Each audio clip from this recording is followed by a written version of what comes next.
Hey guys, hi hi there. कैसे हैं आप लोग? आई होप सब लोग ठीक होंगे और अपना बहुत ख्याल रख रहे होंगे। Coming back to the topic, previously I had told you about prokaryotic transcription.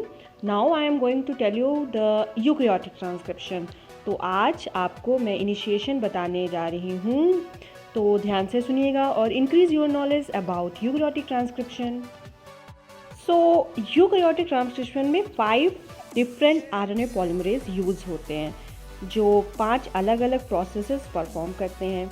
That's why this is a very complex process than the prokaryotic transcription because there only single RNA polymerase is present for all process. जैसे कि आप figure में देख रहे हैं कि RNA polymerase first that's used to form ribosomal RNA means rRNA and it is found in nucleolus. RNA polymerase second that used to form messenger RNA and it is found in nucleus. RNA polymerase third that is used to form transfer RNA and found in nucleus. Okay इसके अलावा RNA polymerase 4 and 5 भी होते हैं जो plants में होते हैं।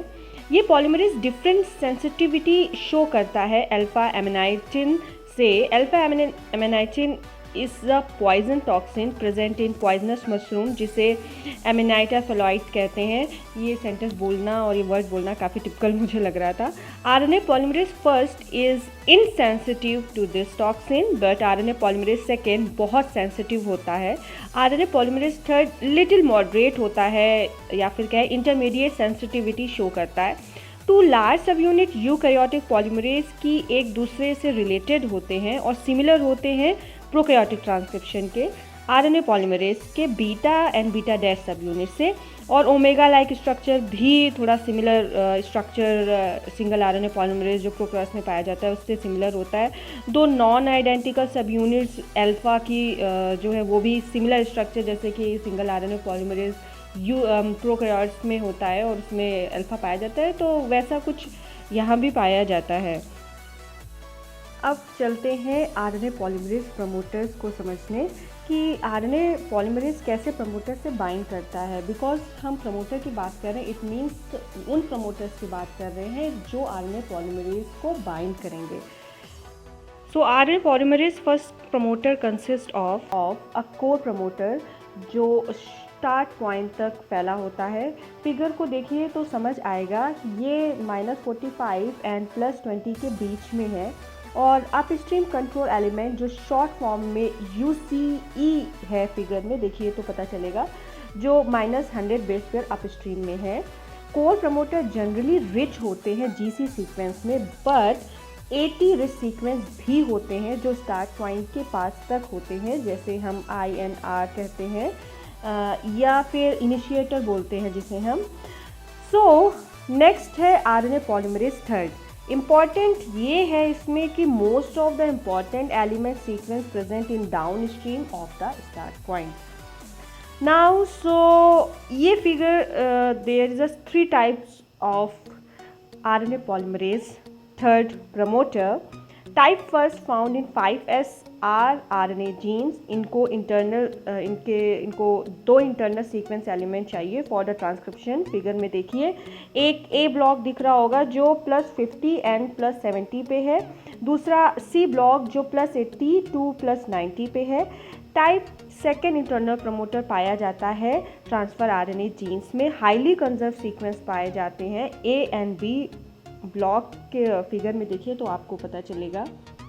Type third upstream promoter पाया जाता है U6S rRNA जीन्स में, जो स्प्लाइसिंग का टॉपिक है। जब स्प्लाइसिंग आपको प्रोसेस समझाऊंगी तो उसमें बताऊंगी। इसमें टाटा बॉक्स होता है जो -30 एंड -25 पे है।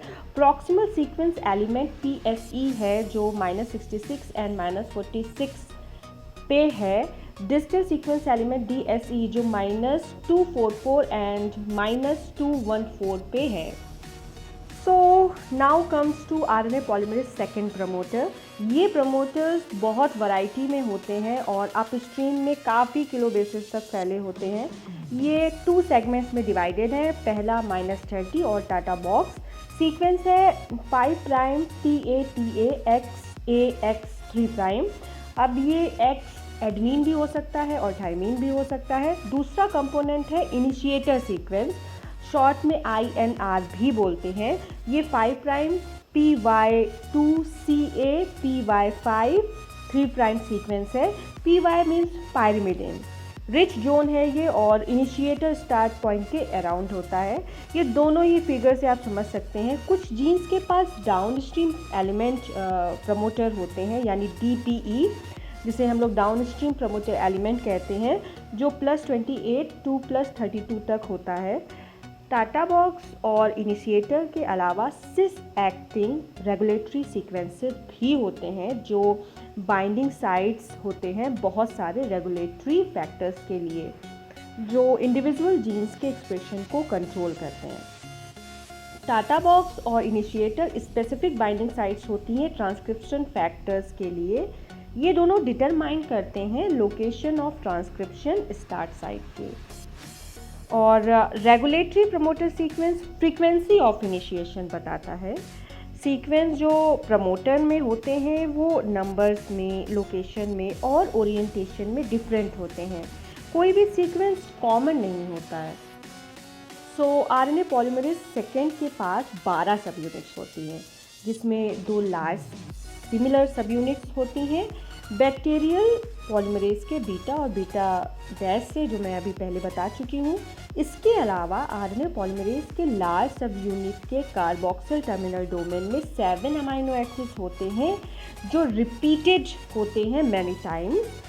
RNA polymerase first and third के पास ये रिपीटिंग यूनिट नहीं होती है। RNA पॉलीमरेज सेकेंड इनिशिएट करता है कार्बोक्सिल टर्मिनल डोमेन अनफॉस्फोराइलेटेड कंडीशन में। इसका मतलब ये है कि RNA पॉलीमरेज सेकेंड जो इनिशिएशन प्रोसेस करता है वो तब करेगा जब कार्बोक्सिल टर्मिनल डोमेन अनफॉस्फोराइलेटेड स्टेट में होता है। बट इलॉन्गेशन में CTD यानी कि carboxyl terminal domain phosphorylate stage में होता है। Phosphorylated carboxyl terminal domain help करता है बहुत सारे ट्रांसक्रिप्शन फैक्टर्स को बाइंड करने में बाइंडिंग साइट से। ये सीक्वेंस है tyrosine, serine, proline, threonine, serine, proline, serine, और इसको हम शॉर्ट फॉर्म में याद करने का तरीका है YS, PTS, PS। सो अब बात करते हैं बहुत इंपॉर्टेंट, उतनी देर से बोल रही हूँ, ट्रांसक्रिप्शन फैक्टर्स की। ट्रांसक्रिप्शन इनिशिएशन प्रोसेस की जिसमें मेजर रोल प्ले करते हैं ट्रांसक्रिप्शन फैक्टर्स। ये एक मेजर डिफरेंस है प्रोकैरियोट्स और यूकैरियोट्स में, क्योंकि यहाँ पे ट्रांसक्रिप्शन फैक्टर्स होते हैं जो ट्रांसक्रिप्शन को इनिशिएट करते हैं।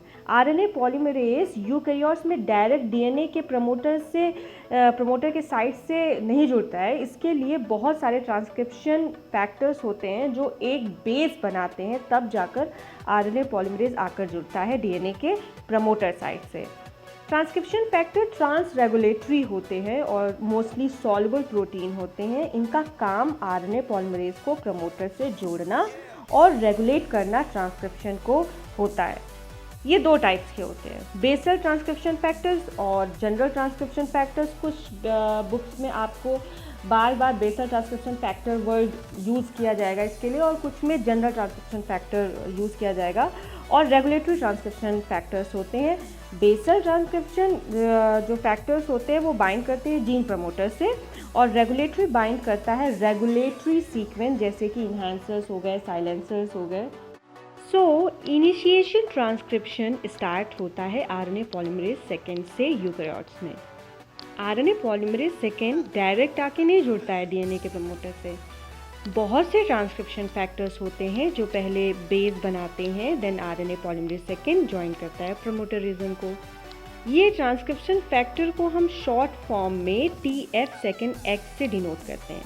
TF सेकेंड X, जिसमें TF means transcription factor, second means RNA polymerase second, and X means the name of transcription factor, जो भी होगा A, B, F, E, H। एक कंप्लीट सेट जिसे ट्रांसक्रिप्शन फैक्टर हो, जिसमें RNA पॉलीमरेज सेकेंड प्रमोटर से bound हो, तो ऐसे स्टेज को हम प्री इनिशिएशन कॉम्प्लेक्स कहते हैं। सबसे पहले TF सेकेंड D आकर जुड़ता है प्रमोटर से, टाटा बॉक्स से। TF सेकेंड D मल्टी सब यूनिट कॉम्प्लेक्स है, जो दो कंपोनेंट से मिलकर बना होता है। पहला होता है टाटा बाइंडिंग प्रोटीन यानी TBP और दूसरा है TAF, TATA binding protein associated factor. अब बात करते हैं टाटा बाइंडिंग प्रोटीन की। TATA binding protein universal basal transcription factor है जो मोस्टली हर ट्रांसक्रिप्शन में इन्वॉल्व रहता है। ये जाकर DNA प्रमोटर के माइनर ग्रुप से जुड़ता है जो कि नॉर्मली कोई और DNA बाइंडिंग प्रोटीन नहीं करती है। जब सबके सब मेजर ग्रुप से जुड़ते हैं तब ये Tata binding protein minor group से जुड़ता है। ये टाटा बाइंडिंग प्रोटीन बाइंड करता है और फिर DNA को बेंड करता है अप टू 80 डिग्री तक, जिसकी वजह से माइनर ग्रुप में एक चौड़ाई जाती है, जिससे हमें ये पता चलता है कि DNA अनवाइंड हो चुका है up to 1/3 turn of DNA। अब जब टाटा बाइंडिंग प्रोटीन बाइंड कर चुकी है तो इसका मतलब transcription factor second D bind कर चुका है। इसके बाद ट्रांसक्रिप्शन फैक्टर सेकेंड A आता है जो कि बाइंड करता है प्रमोटर रीजन से और ये एक्टिवेट करता है टाटा बाइंडिंग प्रोटीन को।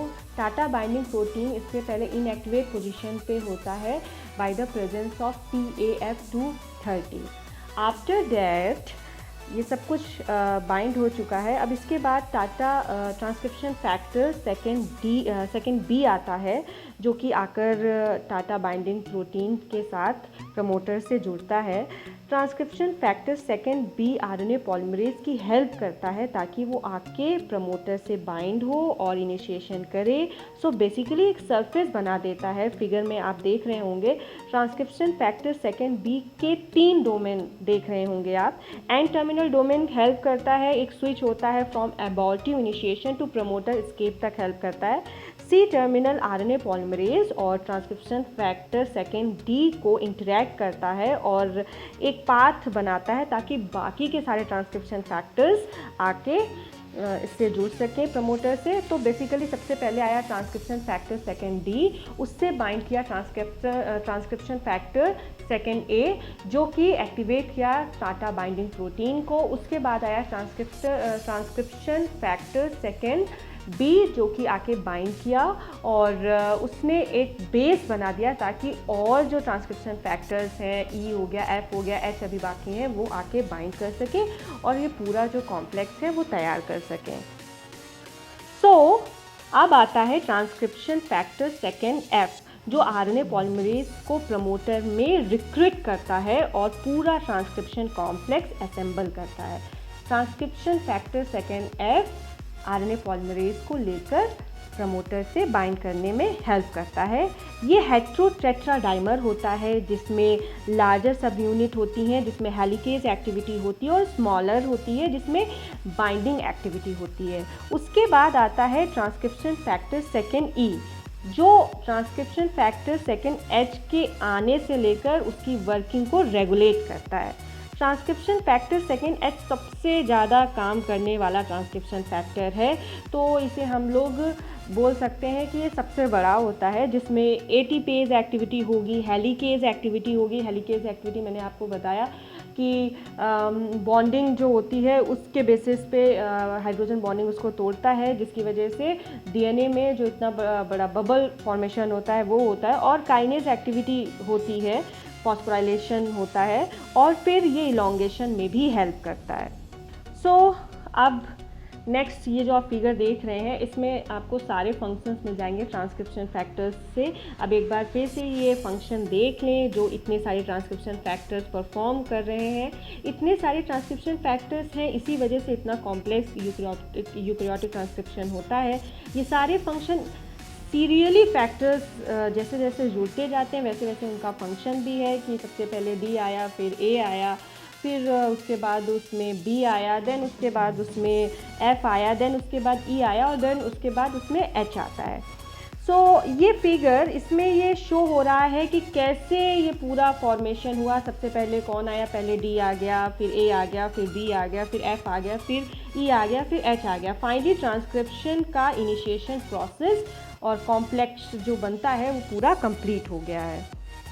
सो देखिए ट्रांसक्रिप्शन में ऑलरेडी मैं आपको बता चुकी हूँ कि कितना कॉम्प्लेक्स है। इसके लिए बहुत सारे ट्रांसक्रिप्शन एक्टिवेटर की ज़रूरत होती है जो स्पेसिफिक सीक्वेंस DNA को बाइंड करता है। बहुत सारे एक्टिवेटर्स होते हैं जो ट्रांसक्रिप्शन को रेगुलेट करते हैं। इसके अलावा मीडिएटर होते हैं जो बाय द नेम मीडिएटर है, तो मीडिएट करते हैं। ये about 20 amino acid protein complex है। ये एक्टिवेटर को कनेक्ट करता है आरएनए पॉलीमरेज सेकेंड से और ट्रांसक्रिप्शन फैक्टर से। तो एक्टिवेटर जो एक्टिवेट करे जितने भी फैक्टर्स हैं और आरएनए पॉलीमरेज को प्रमोटर से जोड़े, और मीडिएटर क्या करे, एक्टिवेटर को आरएनए पॉलीमरेज और ट्रांसक्रिप्शन फैक्टर उससे जोड़ता है। क्योंकि यूकैरियोट्स में डीएनए न्यूक्लियोसोम में फिर क्रोमैटिन में पैक होता है, क्योंकि डीएनए होगा, डीएनए से आरएनए बनना है, तो डीएनए यूकैरियोट्स में तो पैक फॉर्मेशन में होता है, पूरा पैक होता है, न्यूक्लियोसोम में पैक होगा, फिर क्रोमैटिन में आके उसको और सॉर्ट आउट किया जाता है। इसकी वजह से ये बहुत कॉम्प्लेक्स होता है। यहाँ पर ट्रांसक्रिप्शन के लिए क्रोमैटिन मॉडिफाइंग एंजाइम होते हैं जो इंक्लूड करते हैं क्रोमैटिन रीमॉडलिंग कॉम्प्लेक्सेस, क्रोमैटिन को रीमॉडल करते हैं ताकि सही से ट्रांसक्रिप्शन हो सके। और दूसरा होता है हिस्टोन को मॉडिफाई कर सकते हैं, उसके लिए हिस्टोन मॉडिफाइंग एंजाइम होता है। सो फाइनली ये इनिशिएशन पूरा ख़त्म हो चुका है। नेक्स्ट मैं आपको इलॉन्गेशन और टर्मिनेशन में बताऊंगी। तब तक के लिए अपना बहुत ख्याल रखिए और इसको अच्छे से सुनने के लिए ईयरफोन यूज़ कीजिए, तो आप मेरी आवाज़ जो है आप तक बहुत क्लियर जाएगी और आपको सारी चीज़ें समझ में आएगी। Thank you so much for watching. Subscribe कर दीजिए, अगर आपको अच्छा लग रहा है शेयर कर लीजिए और कमेंट भी करिए, बताइए कि आप नेक्स्ट और क्या क्या पसंद करेंगे जो मैं आपको बताऊं। Thank you so much.